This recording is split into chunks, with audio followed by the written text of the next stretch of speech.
অনেক দিন ধরেই ভাবছিলাম তালের ফুলি করব, তো করব করে কিন্তু করাই হচ্ছিল না।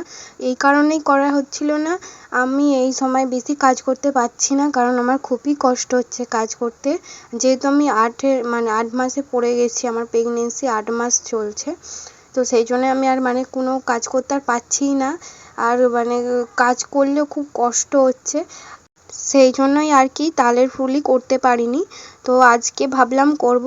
আর কেন ভাবলাম, এই কারণেই, আজকে আমার হাজবেন্ডের ডিউটি ছুটি ছিল, তো ভাবলাম ওকে দিয়েই আজ করাবো। তো আমি তালটা ছেনে দিয়েছিলাম, কিন্তু তারপরে ও সব করেছে, মাখা থেকে, তারপর কড়া থেকে, তেলে ফুলুরি ছাড়া থেকে সব কিছুই ও করেছে। তো যাই হোক, অনেক ভাগ্য করলে এরকম স্বামী হয়তো পাওয়া যায়। তো ও আজকে আমাকে তালের ফুললি করে খাবে, আর এই সময় বন্ধুরা যা খেতে ইচ্ছা করে সেগুলো কিন্তু খেতে হয়। আর আমার এটা তালের ফুললি অনেক দিন ধরেই খেতে ইচ্ছা হচ্ছে।